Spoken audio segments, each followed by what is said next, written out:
and welcome to Con Air, the podcast. I am Mark, alliterative insult Hoffmeyer. And I am Jay, strain grunting noise Cluett.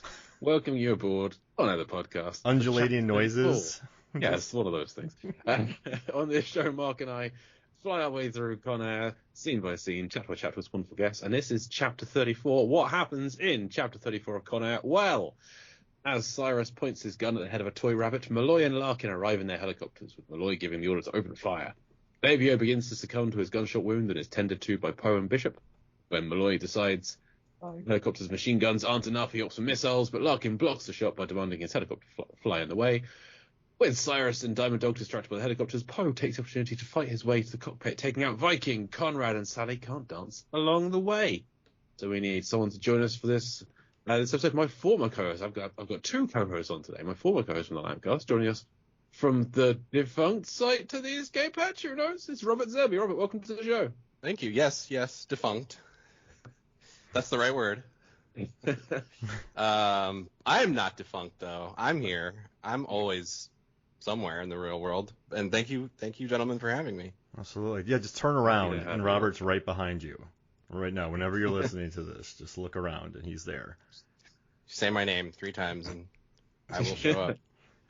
I gotta tell y'all, I've always wanted to see John Cusack in an Apache helicopter, and now I've seen it, and it's wonderful. I wish he said "I am the greatest" like Nick Cage did in Firebirds. Have you seen Firebirds?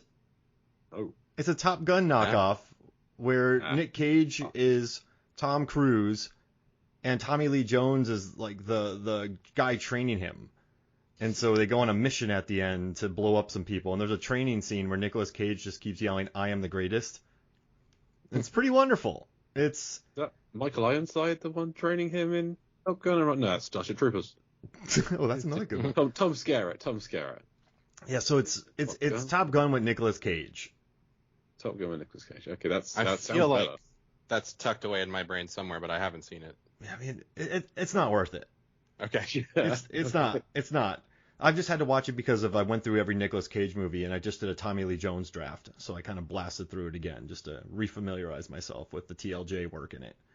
I don't know, it's pretty good. But seeing Cusack in an Apache helicopter is something I really never thought I'd see, ever.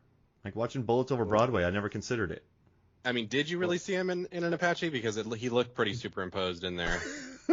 Maybe he's on green screen, right? He's on a stage somewhere ducking. Yeah. I've mentioned it in previous chapters, but I do enjoy just the shots of the actors in cockpits. We get another shots of MC Gainey pretending to fly a plane, which I just always enjoy those shots, and ignoring a radio. And yeah, it's great to have Cusack just being angry. We're back to angry Cusack and angry Cole Meany yelling at each other, just not in the same room anymore. It's been like half a film since these two were having an argument, and now they're back at it again. In separate helicopters screaming at each other. Yeah, always fun. And Cusack is holding his mic while he's sitting in the helicopter, like just holding the little piece up to his mouth. Yeah. It makes me happy. Fun times. I miss these two fighting. Did you? No, we had too much of it.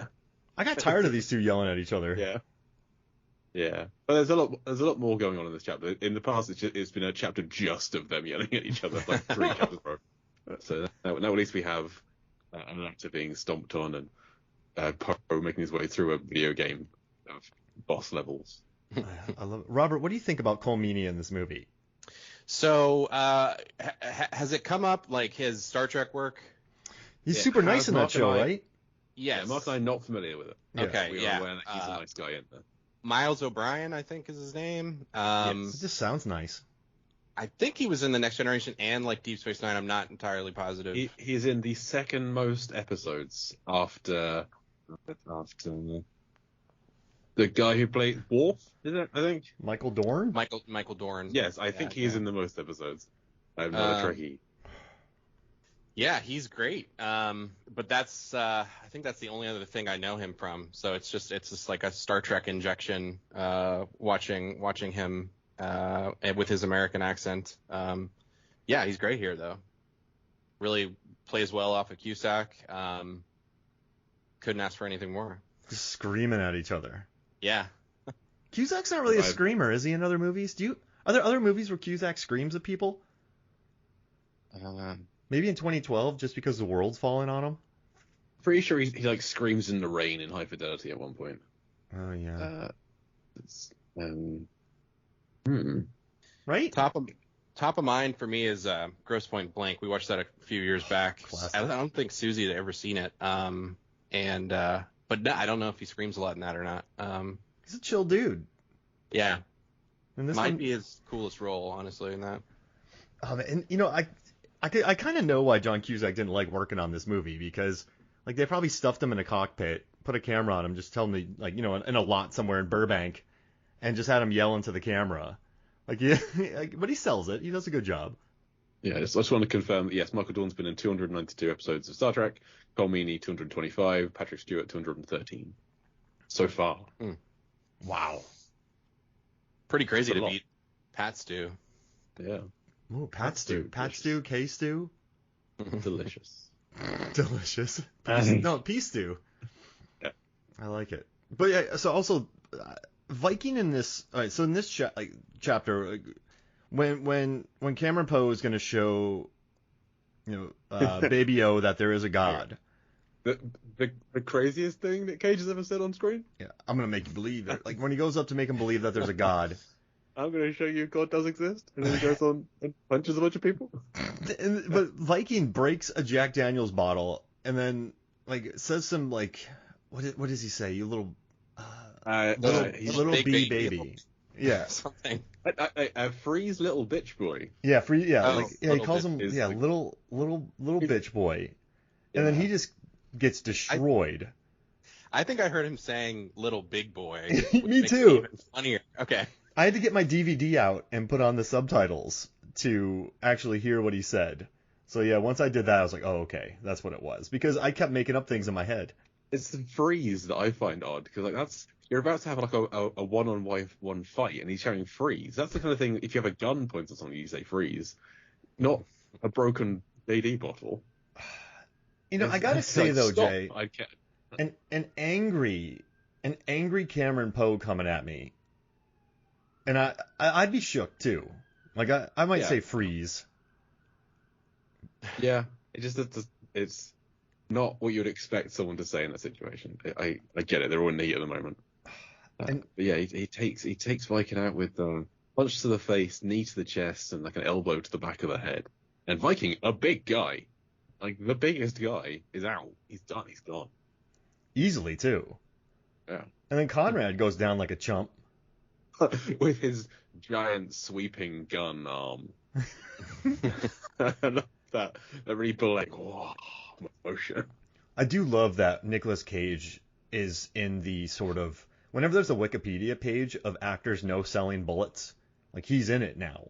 Like, he's been in this since 97. You have Vin Diesel... in Fast and Furious, the fourth one, he takes a bullet in the shoulder and just looks at a guy. This one he gets shot. Nothing. Yeah, this is the least sell of getting shot, I think.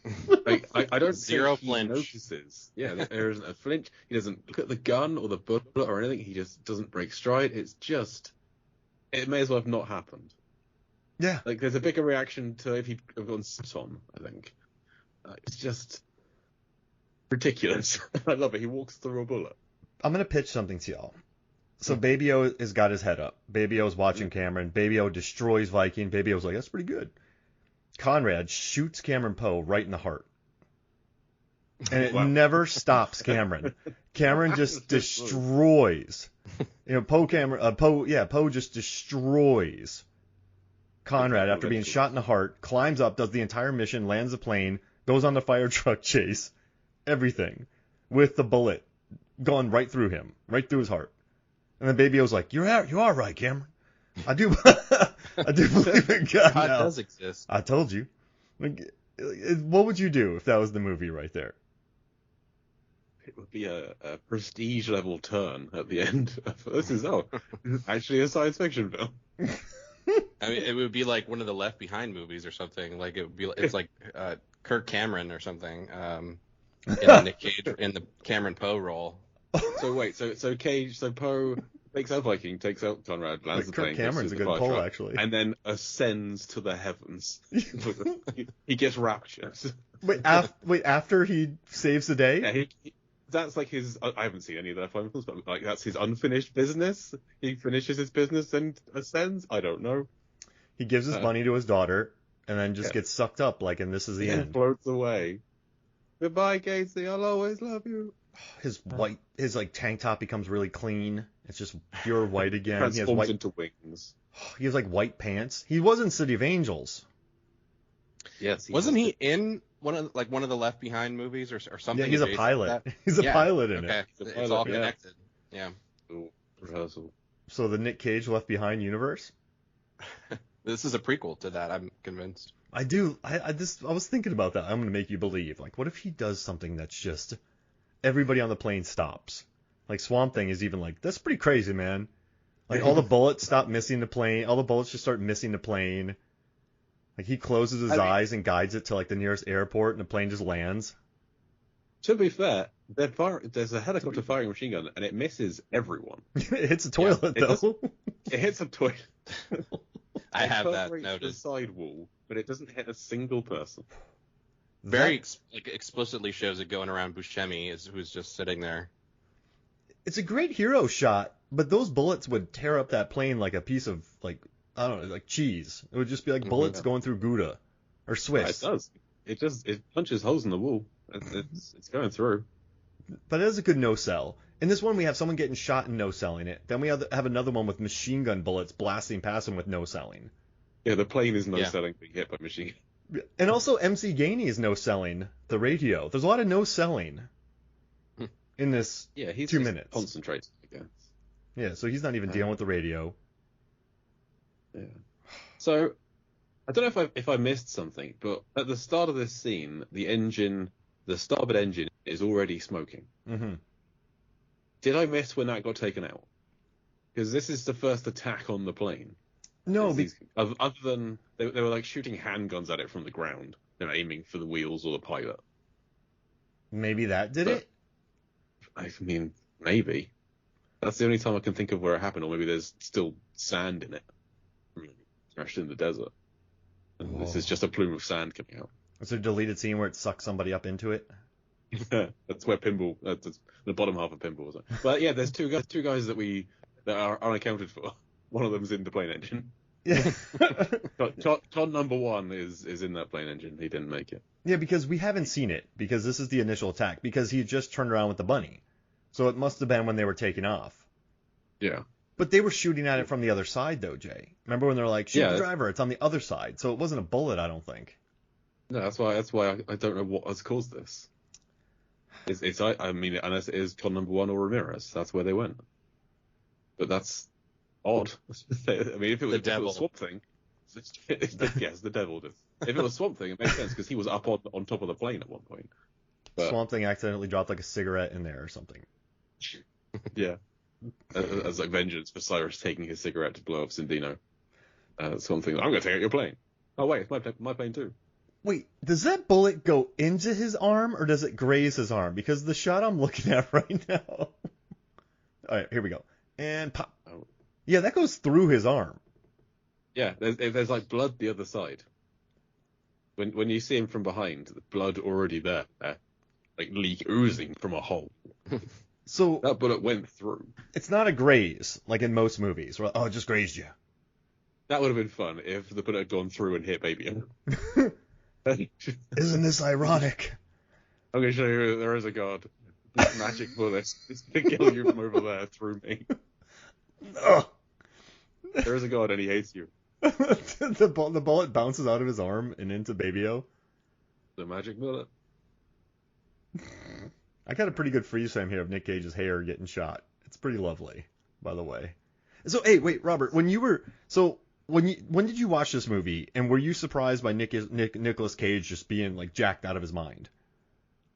So I have no memory of like first watching Con Air. It's just always been with me. What is this? Is this like the most cut he's ever been? Like, yeah. Okay. Basically. Yeah, I would say. Yeah. But yeah, I remember because 97 I know I've said this 100 times, but like he was like the guarding test guy. Like he was raised in Arizona, and all of a sudden, like from The Rock, he fit it. Like he wasn't even the hero in that. Then you see this movie, and you're like, what's happening? Like, Right. my world sort of collapsed upon itself in this movie when Nick Cage went full action hero. But he makes it work, and I don't know. What do you like? People make fun of. Do you mind his accent? So I was gonna say, would this be a better movie if he had no accent and was more of just like center Cage, like more of like a good speed kind of character? Well, I guess what we've never talked about is, does he need the accent? I think Tie a yellow ribbon around the old oak tree. I think the accent helps distinguish him from Larkin, because Cusack doesn't have. There's the stereotype of kind of the southern Alabama accent being like lower class, I think, compared to Larkin having, was he, Chicago area, I think he's from.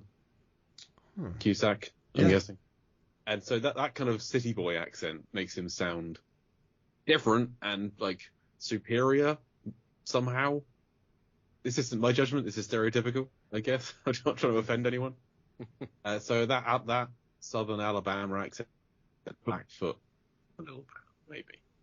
I don't know. What if they swapped? What if Nick Cage had the Chicago accent and John Cusack had the Alabama accent? Do I gotta draw it for that like crayon, like usual? Draw. Oh god, yeah, talking about his sandals and just like whenever he comes through, like banjo music comes on. They just make. But you know what I think about this accent? Much like Rounders with John Malkovich, I think the reason, Rounders has great poker. It was ahead of its time, but I think the reason most people talk about Rounders nowadays is because of Teddy KGB and just his like John Malkovich's insane Russian accent. It gave the movie a personality. I think if Con Air was just Nick Cage, you know how many memes are from this movie? Like, put the bunny down. Like, I think this movie's remained in the consciousness because of the choices he made in this movie with the Southern accent. Like, it's memorable and it's divisive, and you hate it or you love it. You could say it's actually a good Alabama accent, or you could be like, this is the worst accent I've ever heard.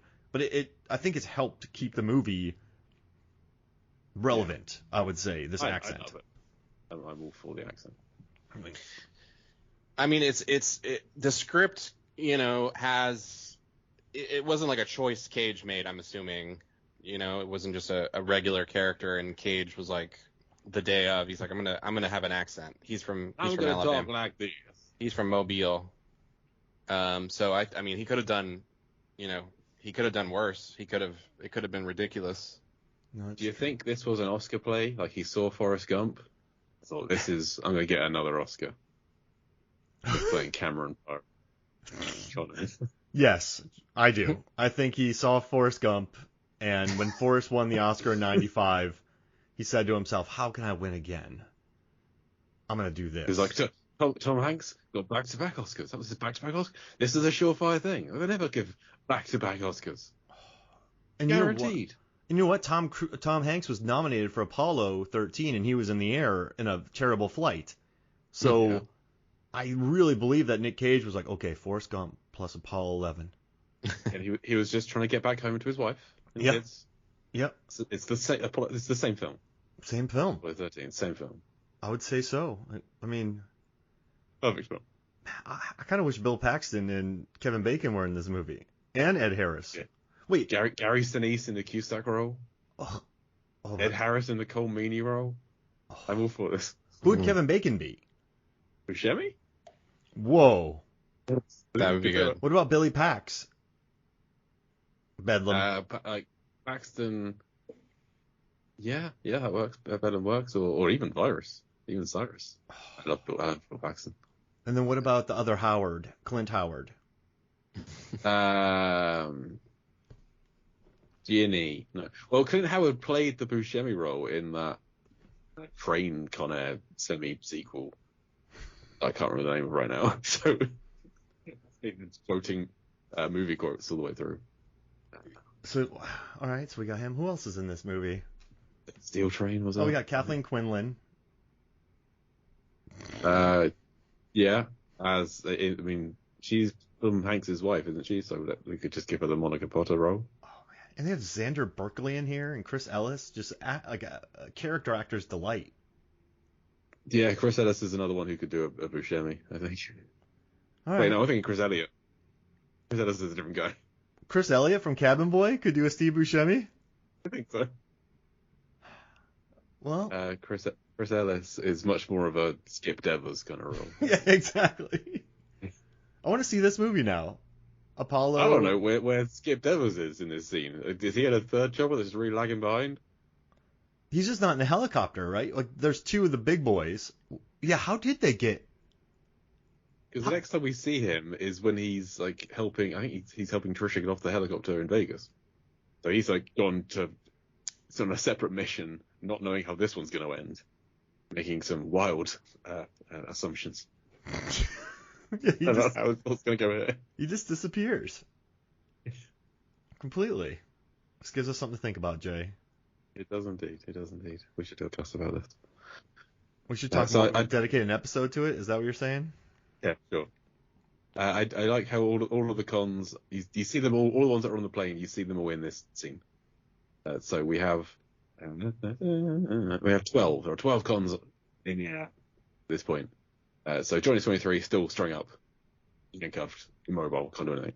Conrad, Viking, Sally can't dance, try and take out Poe. Poe, cockpit, something in the cockpit. Cyrus, Diamond Dog, Blaze, Carlos, all the ones that grab the weapons and head to the back.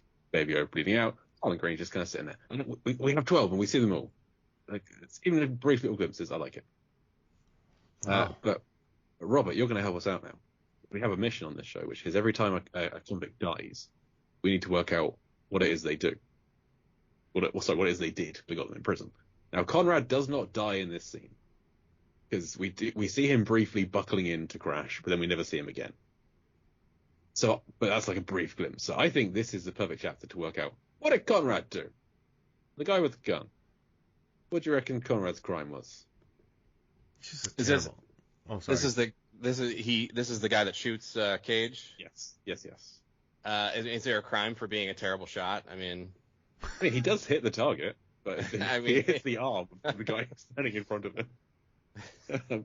I'm assuming he was like the gun guy in a robbery maybe and totally effed it up and got caught. Well, we have to. This is the plane of the worst of the worst. So I'm going to say armed robbery, not enough. Not enough. He seems like one of the worst ones. He's spitting beer on the police officers. Yes. He could have just been in an armed robbery and then once he was in prison, was just an asshole to everyone the whole time. He just kept compounding his sentence. I like that you said he's a bad shot. Maybe he missed his target and like hit something like way worse and then just blew a ton of stuff up. Yeah. I like making him an idiot. Like, just because he's not a good guy. Horrible human. So I think maybe he just goes to shoot something. Maybe he went to go shoot a tire out of it. Maybe he was trying to shoot out his own tires because he was drunk one night and hit a propane tank and caused like the entire place to go up. Okay, yeah. But then he lied because he was too embarrassed to tell the truth about it, so he lied and said he just did it.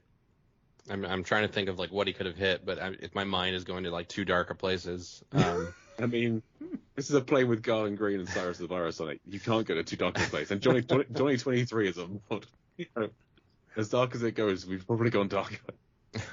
Like, did he like hit like the leg of a water tower with something, and then it falls down and then crushes everyone, but then the water goes and hits an electrical grid and then blows up and then just it unearths some creatures that maul an entire trailer park, and then just chaos for 3 counties, and it's all on Conrad.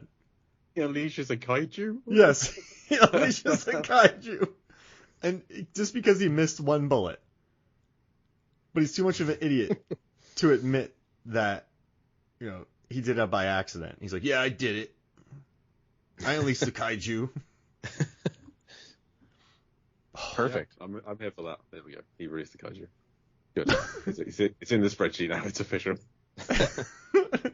Imagine that though. Like you both are just in interrogation rooms. Like, did you unleash the kaiju? Like, no, Where were no. you when the kaiju attacked? Yeah, no. You were right. If we have evidence that you were right at his feet. Did you start the chain of events that led to a It's been kaiju? following you since it was released. And I would It's just sort be of like, vendetta. how is that my fault? Like, I didn't know a kaiju was underneath this place. Like, I didn't know they existed. this changes everything I know about humanity. Like, before today, I didn't think there were monsters, and now there's an ancient being beneath the crust of the earth that exploded through and destroyed 3 counties. We need to build giant robot suits. There's no other way. Get the walls built. Call Charlie Hunnam. Is this tied into the like theological? I'm going to show you that God does exist. It's like God is a kaiju. Cthulhu, like the elder gods and stuff. Yeah. I'm going to show you a God exists. Godzilla. Wait, so Nicolas Cage gets shot, survives the whole thing, they land the plane, but somehow they unearth a kaiju that rises out of the earth. And Baby O's just like, wow, he did it. I believe you. Stop it. Don't hit me. Cameron! Stop proving things. Cameron, stop!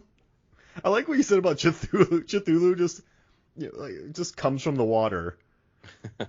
Oh, man. Yeah. Or like what's the one Colossal where like Anne Hathaway like is the kaiju. Oh, I love that movie. Oh, that was so good. And then Jason Sudeikis. That's probably one of my favorite roles of his. He's menacing in that movie. It's a meaty role for him, yeah. It's a good point. It's a meaty role. Nice turn. He's like the nice guy who, I'm the nice guy. No. But kaijus fight. But yeah, is there like a Nick Cage, Cameron Poe kaiju? Like this whole fight is playing out. What would Cameron Poe's Tokyo kaiju look like, Robert? My mind went to like, what's like the state bird of Alabama or something? He's a giant hummingbird. All right, state bird of Alabama. It is the northern flicker. The northern flicker, a common flicker, is a medium-sized bird of the woodpecker family. It is native to most of North America, parts of Central America, Cuba, and the Cayman Islands. It is one of the few woodpecker species that migrate. Woodpecker kaiju? Can you imagine like a woodpecker like motion happening on that scale? The And it can fly. game over. And it could destroy everything. Like woodpeckers are beasts. Well, and the state mammal is an American black bear, also the West Indian manatee. I'm here for the kaiju being a giant manatee. Just a chill kaiju. Like, hey, y'all. Just hanging out. Yeah. Sea cow. You know what's crazy? That would be perfect. So let's say you're a murderous kaiju, Jay. Like, you don't want to look like the monster from Colossal. You don't want to look like Godzilla. You want to look like the nice creatures from Galaxy Quest, but times 8,000. Like, you want to be a manatee in the ocean. People, oh my gosh, it's a manatee. Let's go pet it. And you just eat a boat. It's a manatee the size of a boat. And you just, but like people are like, let's go pet it. And you're like, oh, here they come. That's terrifying. Happy meal flippers together. I remember being in like a Barnes and Noble, sort of in Gainesville, Mark, I think. And it was like a local Florida section, and somebody had written a manatee horror story. It was like a mutant manatee. Whoa. Just triggered that memory. If that's a film, we'll cover it on TBC the podcast. I need to read this. Yeah, I gotta track it down now. We also have a Been a skunk ape. manatee We have the film? skunk ape in Florida. Like, we have enough creatures in Florida to not. You don't need to mutate anything. Yeah, true. Man, I remember one time a water moccasin swam within a foot from me. I was in the water. I was in a spring, as one does in Florida, and it just swims past me. It doesn't come at me. It just swam right past me. It wasn't really worried about me. But that was probably one of the scariest I've ever been, Robert, seeing that water moccasin swim right past me. I think back sometimes because we grew up across the street from the Swanee, and like I was like more I had more like free reign as a child than my kids will ever have. Like I could just take the canoe with a friend and go out in the river, and we would go back in the woods, and like alligators would be sort of out there with us, and like one time there was a dead cow carcass just like floating. It was like the Wild West, and my parents just let us do it. I remember one time at least a 12-foot alligator went underneath my canoe. And one time my dad thought it would be funny to steer me into the shore where there were a bunch of alligators. Ugh. And he just steered me into about 3 of them. And they just jumped out of the way with me in the front seat of a canoe. And he's like, you'll be fine. That was a flex. It's bounce. Yeah, I don't think I've ever been the same. I do remember There that. it is. That leg, yeah. You know, I learned how to catch pythons for a documentary. I went down to the Everglades and I went through a thing at a fire department. I did a documentary about the Everglades down there when I was in grad school. And I went down to this fire department and they have a training session where you catch pythons. So they put a python out, you put a glove on, you have to catch a few of them. They had an anaconda that apparently was like a real jerk and they wouldn't take that one out because it kept biting the person who would bring it, which makes me happy. And like I think he even said, he's like, that anaconda's just a real jerk. But yeah, so I had to catch the pythons, but then when you pick them up, they just poop everywhere. So it's good to know for y'all. It's a good self-defense mechanism. Why are we doing a podcast on Con Air and not your life? It's fun. Is this for like the population control of pythons down there? Is that what that is? Yeah, and like, so all these reports were like, the pythons are taking over, So me and some friends were like, let's go see if they are. So we booked. Let's go help. Yeah, we booked. We met some guys who they were really cool, but it's crazy. A month in advance, they were going to take us on this 8-mile hike. We were going to go on all these crazy spots, but then National Geographic got a hold of them, and then they went to go work with them. So we had to bail. So we found this guy with an airboat who took us around, and he was like, we were like really close to gators, and then we came across this place where they were training to catch pythons, and then we just went on our own trying to film them. So that was our documentary. And we went on an actual hunt with about 8 airboats hunting for them, and they just found a little one. So at the time, we didn't find too many, but I guess now they're really spawning out there. So it's kind of crazy. If you haven't, I think it's on Peacock here in the States. I don't know if you have that, Jay, at all, or whatever the adjacent streaming service would be. I think it's Peacock, NBC. Killing It was a really solid show, and it revolves around, it's like Craig Robinson from The Office, and it revolves around killing, like python killing in Florida, and I think it was from the team behind, or some of the team at least, behind Brooklyn Nine-Nine, so really funny and weird, and Craig Robinson was in it. And Claudio Darty, anyone familiar with her? Australian? She's really funny. Anyway, that was a solid show. Oh, I gotta watch this now. Like it's had a UK release yet. It has not? I don't think so. I can't see it streaming anywhere. It was like February. I think it was streaming February or March last year because Colin had just been born, so I was like binging that. It was really solid. All right, I need to watch this because people do go out and catch them. Like they've learned, like people go put GPSs on possums because they know they're going to get eaten. Then they follow the GPS tracker back to a nest and then get paid a ton of money for finding. They just found like a record-breaking nest. And they filmed a fox fighting a giant python. I was like, get out of there, fox! Don't die! I don't let that stupid snake kill you. This is a bunch of stuff I won't be telling my wife. But you can snap a python's neck pretty easily. I'm not gonna try. It's all neck. It's all neck. Yeah, the top of their spine when it goes up, you can just like not like a thing of like Claritin or something when you're just popping open some medicine. Like, but you gotta do that. But just watch out for the poop. But speaking of reptiles, there's a guy in this chapter called Gator. Did it? So we have. Well, speaking of gators, Robert, you're back in Florida. No, I'm kidding. Sorry. So Cusack's pilot, his helicopter pilot, is played by John Marshall Jones, who, looking at his IMDb, I feel like I recognize him from like loads of things, and then I scroll down his IMDb and I've seen him in practically nothing. But he has what I would describe as resting sitcom principal face, where he just looks like the kind of guy who would have that kind of a role in a sitcom. And he has had that kind of role in he's been in lots of little small roles here and there. He's got a very small role in Good Morning Vietnam, which could be where I recognize him from. I don't know. I've seen practically nothing else he's been in.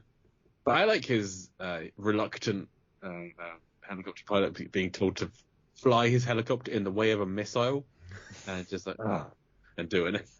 He doesn't want to, but he does anyway. I like this guy. Yeah, he's like, oh man, and then he does it. Yeah, He's good. I mean, classic Bruckheimer, right? Bring in a good character actor to give one line, but he sells it in that parking lot in Burbank. He nails it. He does. He does indeed. Yeah. You know, I'm not sure who played Malloy's elegant pilot. He seems unnamed. You know, the problem with Gator is when I was doing the Con Air seating chart, I saw Gator and I'm like, oh, okay, he's one of the criminals. Yeah, sounds like a con. Yeah. And then I watched the movie. I'm like, no, Gator's a pilot. So it's kind because of we have like Mongoose is one of the cons, so Gator absolutely could be. Yeah, and that kind of threw me off because then I started looking for him. I'm like, where's Gator? I never found him. I had the same thing when we were trying to identify the three cons who got off the plane at Carson City who weren't. The three who were supposed to get off, I had difficulty trying to track them down, and he wasn't one of them. Yeah. Gator? Gator. Yeah, because he's here. I mean, you said Chris Ellis was in Apollo 13. Chris Ellis is already in Con Air. So, he's the guy who came and got Trisha and Kate in Cameron. Oh, wow. I never recognize that name. Oh, wow. All right. Well, that's easy. That makes our job easy. Yep, done and done. He's already Easy. What do you think about the slap on Sally Can't Dance? So I like that he switched from punch to slap. It's like pretty respectful if you think about it. Yeah, because he just destroyed Viking, and I mean, Sally's not trying to really hurt him. Like those other guys shot him and tried to stab him with a beer bottle. I think Cameron gives you an appropriate, like he does what's appropriate in the situation. I think. I like that she just springs out of nowhere. Like she's kind of hiding behind very thin railings and is wearing a purple dress. So it's not like she can't be seen. Like she just like is up on his back, and then kind of makes half-hearted attempt to attack him a little bit, but he literally just shrugs her off. She slides off of his shoulder because it's so slick and so rounded. There's nothing to grab hold of there. Yeah, they say a longer fight goes on, it's harder to keep somebody on the ground or submit them because all the sweat. So he must be a nightmare right now, Jay. Yeah, he's been sweating this whole time. And blood on his arm. Can't get that arm. Yes, that's true. Yeah. Blood, sweat, hair grease. Insulin. You could just hug him and he would slip out of your arms. Like he would shoot in the air. That's how slippery he is right now. But I think Sally's smart though, Jay, because Sally lives.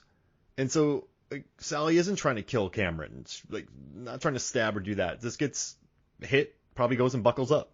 So well, I mean, that's future chapter. The buckling up we'll discuss later. Some other week. We'll see it all happen. But yeah, she lives. I mean, Viking lives as well. Definitively, we see them get arrested. Conrad, we don't know. He could still be out there. Oof. Conrad's trouble. Yeah. He raises kaiju. He does. He got a taste for it. He did it once accidentally, and I could do this for fun. Like you know, in Mr. Glass in Unbreakable, he blows things up like hoping for a superpowered human being. Like Conrad just goes around doing the same thing, hoping kaiju will come up. Just shooting water towers across the country. Come on, see what happens is the water tower falls, and that hits things, and then the water gets in stuff. Like he's like, you don't get it, y'all. Yeah, I like it. He pretends like he's an eco-terrorist, but he's actually just looking for kaiju. How do we rate Bishop's first aid skills? Poe places her hands on Fabio's chest, and she just kind of rests on there. Doesn't really give her much pressure at all. You're really supposed to put your hands on that until it hurts. Yeah. Like they're supposed to go, ow! Like, yeah, maybe she just doesn't like Baby O. I mean, yeah, they've been. It was just the two of them in the plane for ages, so maybe she's just sick of him at this point. This guy just complains all the time. All we do is sweat, and now we do is bleed. Keep your fluids inside, man. Sweat, bleed. Ah. So yeah, I made a note. Like, if y'all wanted like commentary from like clinical OCD, like the toilet gets shot. That's a very prominent. Like, I just think like, ugh, like, and the first aid, the hand, he just like grabs her hand, puts it on there, and I'm just like, oh, you gotta tell somebody first. Yeah. Yeah, well, so maybe Poe was going for some alcohol to like sanitize with, and then Viking goes and smashes the bottle. Sure. Oh, that's why he punches him out. That's all he was doing. Viking would be like, wait, I won't break the bottle. Take it. And he just hides. Oh, brother. Yeah, I mean, her hands are on there. And I gotta say, Danny Trejo must have hated working on this movie. All right, Danny, today you're gonna go on set and just hang out. You're here in the background. You're handcuffed in a cage again. Week number 4. And this is 97 Trejo. This is from Dusk Till Dawn, Desperado, Heat. Like, this isn't 93 Trejo. So this, I don't know. I wouldn't have been a big fan of that. I mean, he's getting paid. His Yeah, job, it's true. I guess. You're getting paid to He hang really there. signed up for. Yeah, that's a good point. Wait, where did Sally This is- come from? She's up there. She's up on the railing, so she like watches Viking and Conrad get taken out, and still decides to attack. The score point with the other people, I guess. Yeah, maybe she didn't know which way this was going to go. So if there's a case that Poe doesn't make it somehow, then she's like, I tried. Like, Cyrus, I'm a good person. I helped. That's what I do. That's if I was Yeah. a henchman in any situation, I would always make the most half-hearted. Like John Wick. No, he would kill you. He double shots everybody. No, he would go. Like if you think, yeah, he shoots you, then he shoots you in the head if you go at him. Even if you're unarmed, I would just let John Wick walk by. But if I was I don't know, if I was dealing with James Bond, I would be an unarmed assailant attacking him. Yeah, because he'll just incapacitate and leave you, maybe. But yeah, like the guards are all kind of chained up. They're not interfering. They're not trying to stop Poe or not trying to help or hinder. Because who knows what's going to happen there. Mhm. And they're all handcuffed. What can they do?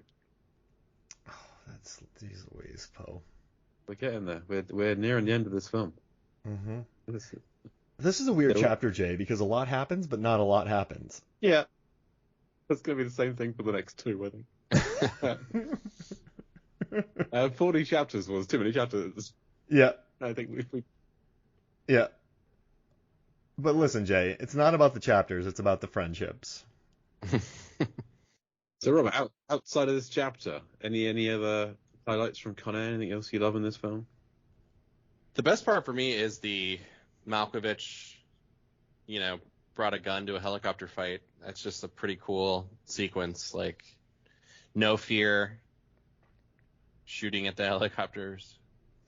Yeah, it's a small gun. It's not. He manages to hit with more accuracy than they're hitting the people inside the plane. He's got a bigger target, I guess. But yeah, I like that he's just got this little handgun. If you Yeah. get a helicopter with a machine gun. I think that's important, though. It's kind of like ride or die. Like, it shows that when it hits, like, he'll just start shooting at a helicopter. Yeah. Oh, that's a good scene. Really, we should be having Will Slater on for this chapter. The helicopter should be here, and it should blow up. But it's not the case. So we're stuck with Robert. And You know what should happen? what should happen? All right, so he shoots the propeller. Cole Meany goes to eject, but he gets hit in the propellers, and he just gets cubed like Kravitz in Shotgun Wedding. Shotgun Wedding. The helicopter crashes, opens a fissure in the earth. Kaiju. Just like 2 random kaiju in the movie. Just another one. What are the odds? That'd be funny if Cyrus just goes, All right. Yeah, more films do need to end with just a fissure opening up and kaiju, and that's the film. But, The end of the world by these behemoths. like, imagine at the end of Home Alone or something, in the backyard, when all the parents come open it, in the backyard, all of a sudden, something opens, and a blue light and steam comes out, and just goes to blank. Like, that's it. And you're like, wait, A giant kaiju screaming with a tarantula on its face. is Kevin gonna battle crawlers from The Descent? Home Alone 2, Uprising. He makes like a giant roller blade, a roller skate, and Godzilla steps on it. Like, So what would it be like? A bunch of RVs strapped together or something? yes. It would be like real cars. Like, instead of micro machines, just like real cars that you step on and slide on. Yes. Oh man, that's perfect. Yeah, just real cars. He sets that up. Giant paint cans. Like he has Sherman Williams make just a comically large paint can. But like a tall chest falling down the stairs, still the same size. It just kind of bounces off of the kaiju's toe.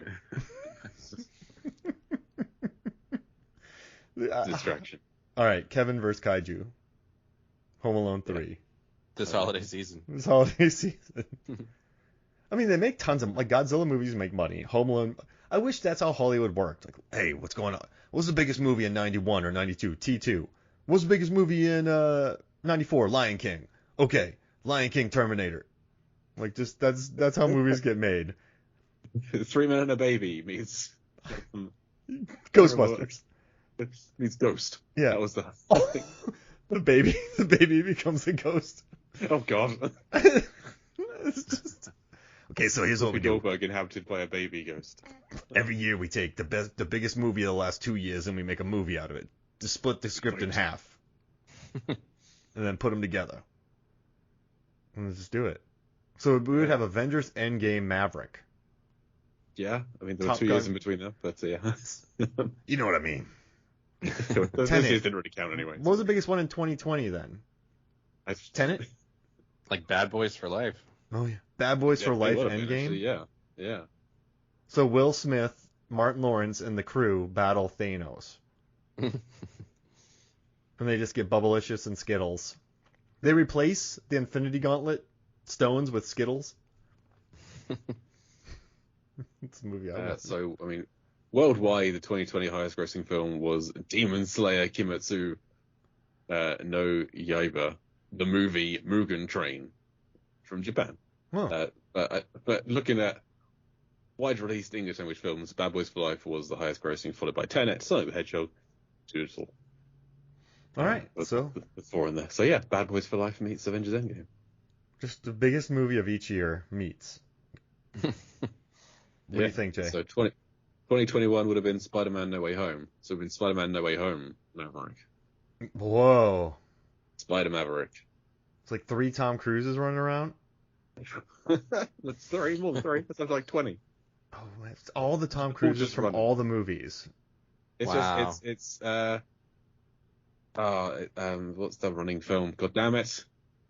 The Running film? Yeah, the one that won Best Picture that I hate. Chariots of Fire? Yes, Chariots of Fire, but with all Tom Cruises. There's a joke in my head, but I couldn't think of the name of the film. So I'm going to cut that out of this episode. I mean, listen, deepfake technology could take care of that.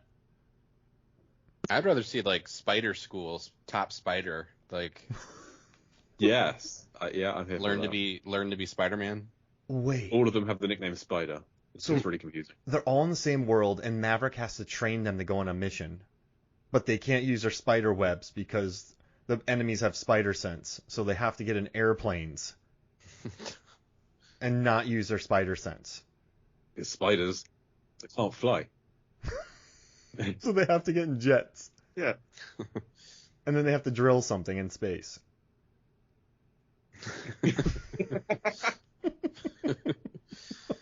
Yeah.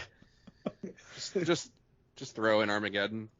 It's easier to train spiders how to drill than to train astronauts how to shoot webs from their... And Ben Affleck has to do the commentary. Just A helicopter there for no reason. yeah. Wait, so Oh. you said it, Robert. What is it? What's our movie called? Top Spider. Top Spider Armageddon? Been called back to Top Spider.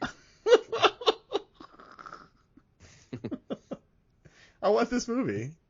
Yeah. So I mean, it would be like Tobey Maguire, right? I mean, like Yeah. he would be the elder, like Maverick. Oh, Kirsten Dunst is there. And then La La Land is in it. I forget her name. Emma Stone. Emma Stone, and then Zendaya.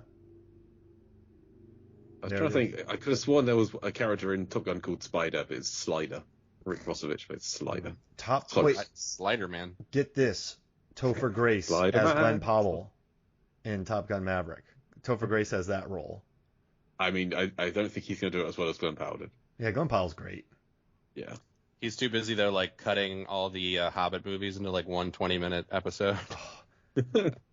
or whatever it is he's doing. The Topher Grace cut is a thing now. Yeah. Give us the Topher Grace cut. What would the Topher Grace cut look at this? Real quick, Jay and Robert. Topher Grace cut of Con Air. Yeah. What's superfluous? What's unnecessary in Con Air? John Cusack, Nothing. Cole Meany. Yeah, it would just be like a really concentrated I mean, I'm not sure. No little girl. I don't want to cut anything out of this. No little girl. No beginning him going to prison. Like he's just leaving prison. I don't know. He's on the plane. Yeah, he's on It the opens plane. with him on the plane. You get the breakout, like a really concentrated breakout of just like pinball throwing a match or something. Then Gonna show you God exists. all of Carson City. The kaiju. All of Lerner Airfield. So it's just they're on the plane up to this bit where Poe makes the break for the cockpit, and then forces the plane to crash into Vegas. Basically, no fire truck chase. Man, we just Topher Grace Con Air. Worst film. It's an infinitely worse film. 15 minutes long. It's a Quibi. I wish y'all would Con Air, see the Jay's quiz. face here. Jay is very bitter talking about the Topher Grace cut of this movie, and I love it. Yeah, I mean, I like the Star Wars prequels, so I don't want the Topher cut of those. I like most of those films. Like, in '99, I was working in a theater, and I remember just grown people walking out of that theater going, "My life is wrecked." Like, I was like, it's not that bad. Like, I was 17. I'm like, it's Phantom Menace. It's cool. There's like a Darth Maul. He has a lightsaber. Yeah. There's a sea It was my beast. first Star Wars film. Yeah. I liked it. Attack of the That's why I Clones is like that Star Wars. cool battle at the end when the stormtroopers are just walking, the clone troopers are just walking into battle. Like, there's enough there to like. My second Star Wars film. I liked it. But my third Star Wars film was Revenge of the Sith. Didn't like it that much. Boring. Too dark. The young I do- things. I do think I have a memory of like my dad taking us to see Phantom Menace and him being like depressed after. My dad has never seen a Star Wars, so that would not have. I saw it with my cousin. Ah, a Star War. Go see a Star Wars. I think we've exhausted this chapter. Yeah, yeah. Robert, any more notes on this scene or the film as a whole? No, I mean I got to work in my OCD talk, so Always happy to hear it. We talked kaiju in Florida too. Like, that was great. yeah, perfect episode. Did this chapter make you believe there's a god? I don't know. Great. Well, Robert, what have you got to plug? Anything to promote? Everything is defunct. I mean, if you want to read something I wrote, I've finally gotten something kind of published, and it's on horrortree.com. If you go to my Twitter, it's pinned at Zerbert is my Twitter account. So, but anything movie related is just gone. It's like, speaking of Thanos, just blipped away. Except for Twitter. I'll Does have some Today's random Game movie Patch thoughts. even exist anymore? That Is it still just exists. I did just re-up that, I think. Okay. I think it's like Because I wrote a bunch of stuff for that. $10 a year to host that, I think. So that's good to go. I don't know what, and Movies for All, I don't know. This actually, I meant to get some live commentary from Susie on the beginning of Top Gun, of Con Air, where he's being sentenced. He's like, because you're a lethal weapon, you're not allowed to, you don't have the laws don't apply to you. And I was like, oh man, I gotta have Susie just like blind watch this, but I didn't. So I forgot because we had Sean Humrick, a different lawyer, on for that chapter, and not a thing, basically. No. Well, I'm glad you I almost thought about it, so that makes me happy. yeah, I'm glad that you considered it and then just let it go. I mean, that's enough for me, actually. maybe someday. I'll email it to you, Jay. It's going to be a few weeks before this goes up, so if you want to record something in the next month, send it over. All right. Plug it in. You'll just see in like a couple of weeks like a new episode of And Movies for All. Just like stole the idea from you. Just the scene from Con. Do it. Great. Great. Well, I forgot to mention something in the script. In the script, Diamond Dog, not at the back of the plane shooting, he's actually amongst the line of ponds being taken out by Poe. So the script has the line, Diamond Dog sucks floor. Which is just phrase I enjoyed after Poe takes him out. And one line from Malloy that got cut. Time to be a man, Larkin. Strap a hog on and let's start effing. Wow. We didn't need that line. That was kind of... Anyway, Mark, any plugs? Yeah, fandom. I should have a video about the best Chris that's out. So if you go to fandom by the numbers, I did a thing about the best Chris. I wrote a Fast and Furious one too, so that'll be coming out soon.